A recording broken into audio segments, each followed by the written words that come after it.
అస్సలాము అలైకుం వరహమతుల్లాహి వబర్కాతుహు. Hi viewers, ఎలా ఉన్నారండి? బాగున్నారు అందరూ? చిన్న కొరమేను చేపలండి. ఇవి చాలా టేస్టీగా ఉంటాయి. ఇవి ఎలా చేయాలో, తక్కువ మసాలాలతో ఎక్కువ టేస్టీగా ఎలా చేయాలో చూద్దామండి. దీనికి కావాల్సినవన్నీ చూడండి. ఇక్కడ ముందుగా మంచిగా నీట్గా వాష్ చేసుకున్నాక ఇప్పుడు చూడండి, ఇందులో ఉప్పు, కారం, పసుపు వేసి ఒక 15 to 20 మినిట్స్ దాకా సైడ్లో మ్యాగ్నేట్ చేసి పెట్టాలండి. దీన్ని ఇక్కడ మంచిగా కలపాలి. మొత్తం అన్ని ముక్కలకి ఈ మసాలాలన్నీ కలిసేలాగా మంచిగా జాగ్రత్తగా కలుపుకోవాలండి. కలిపి మనం సైడ్లో పెట్టండి. ఇప్పుడు దీనికి కావాల్సింది ఒక 2 పెద్ద సైజు ఉల్లిపాయలు తీసి కట్ చేసుకోవాలండి. ఉల్లిపాయలు చక్కగా మంచిగా కట్ చేసుకొని ఒక డిష్ పెట్టి అందులో ఆయిల్ వేయాలి. 4 స్పూన్స్ దాకా ఆయిల్ పడుతుందండి. ఈ ఫిష్ కర్రీలో కొంచెం ఆయిల్ ఎక్కువే పడుతుంది. ఇప్పుడు ఇందులో ఈ కట్ చేసిన ఆనియన్స్ వేసి గోల్డెన్ కలర్ వచ్చేలాగా మంచిగా ఫ్రై చేసుకోవాలి. చూడండి, ఇవి మంచిగా ఫ్రై అవుతున్నాయి. ఎక్కువ ఓవర్ కుక్ అవ్వక్కర్లేదు, కొంచెం మగ్గితే చాలండి ఉల్లిపాయలు.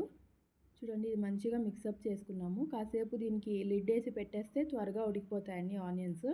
ఇప్పుడు ఇందులో మనం అల్లం వెల్లుల్లి పేస్ట్ వేయాలండి. అల్లం వెల్లుల్లి పేస్ట్ ఫిష్ కర్రీకి అప్పటికప్పుడు గ్రైండ్ చేసి వేస్తే టేస్ట్ బాగుంటుంది. ఈ నాన్ వెజ్ కర్రీస్కి వేటికైనా సరే మీరు అల్లం వెల్లుల్లి పేస్ట్ అప్పటికప్పుడు మిక్సీ పట్టి వేయండి, చాలా టేస్టీగా ఉంటాయి curries. 2 spoons garlic ginger paste వేసానండి. వేసి మొత్తం మంచిగా ఫ్రై చేయాలి పచ్చివాసన వెళ్ళేదాకా. ఇందులో ఒక 4 పచ్చిమిర్చీలు వేసానండి.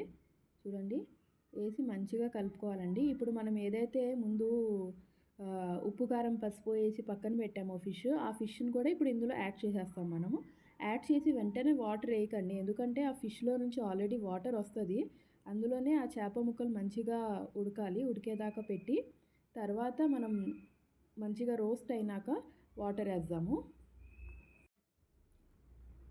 చూడండి, ఇప్పుడు ఇది కాసేపు ఇలా లిడ్ వేసి పెట్టేస్తే మంచిగా ఆనియన్స్, పచ్చిమిర్చి, అల్లం వెల్లుల్లి పేస్ట్ ఇదంతా మంచిగా మగ్గుతాయి. ఇప్పుడు చూడండి, ఇవి మొత్తం కలిపి పెట్టుకున్నాం కదా, దీనికి అంతా మసాలా మొత్తం మంచిగా పట్టేసింది. ఇప్పుడు దీని మొత్తాన్ని అది ఫ్రై అవుతున్న ఆనియన్స్లో వేసి లైట్గా కలపండి, ఎక్కువ ప్రెషర్ లేకుండా కలుపుతూ. చూడండి, అందులో వాటర్ ఏమీ యాడ్ చేయలేదు మనము, అయినా అందులోంచి కొంచెం వాటర్ వస్తుంది ఫిష్లో నుంచి. ఇది మంచిగా ఇలా కలుపుకోవాలండి. లేదంటే స్పూన్ లేకుండా మీరు మామూలుగా ఇలా తిప్పి ఒకసారి ఇలా 2 క్లాత్తో పట్టుకొని ఒకసారి తిప్పినా సరే ముక్కలు ఇరగకుండా ఉంటాయి. ఎక్కువ జాగ్రత్తగా తిప్పాలండి, దీన్ని మిక్సప్ చేసేయకూడదు బాగా. ఇప్పుడు ఒక టమాటా వేసుకున్నానండి ఇందులో కట్ చేసి చిన్న ముక్కలుగా, ఎందుకంటే గ్రేవీ మంచిగా వస్తుంది. ఇప్పుడు దీన్ని మళ్ళీ లిడ్ వేసి ఒక 5 మినిట్స్ పెట్టండి. ఇది మొత్తం ఒక 1/2 అవర్ to 20 మినిట్స్లో కుక్ అయిపోతుంది. మీరు ఈజీగా త్వరగా చేసుకోవచ్చు. చూడండి, ఇందులోంచి వాటర్ వస్తుంది. ఇప్పుడు మళ్ళీ కొంచెం 1/2 కప్పు వాటర్ వేసి ధనియా పౌడర్ వేసి సిమ్లో పెట్టి ఒక 10 మినిట్స్ వదిలేయండి. సిమ్లో పెట్టేయండి, మంచిగా రెడీ అయిపోతుంది. దించే ముందు కొత్తిమీర, కొంచెం గరం మసాలా వేసుకుంటే సరిపోతుందండి. అయిపోయిందండి ఫిష్ కర్రీ. మీరు ఈ విధంగా ట్రై చేయండి. ప్రతి ఒక్కరూ ఒక్కొక్క విధంగా డిఫరెంట్గా చేస్తారు. ఒకసారి మీరు నేను చెప్పిన విధంగా ట్రై చేయండి, తక్కువ మసాలాలతో.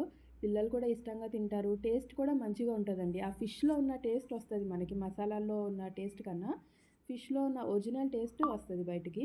ఈ విధంగా మీరు ట్రై చేయండి ఒకసారి, చాలా టేస్టీగా ఉంటుంది. దించే ముందు కొంచెం కొత్తిమీర వేసుకొని దించేసుకుంటే సరిపోతుందండి. అయిపోయిందండి ఫిష్ కర్రీ. మీరు నేను చెప్పిన విధంగా ఒకసారి ట్రై చేయండి.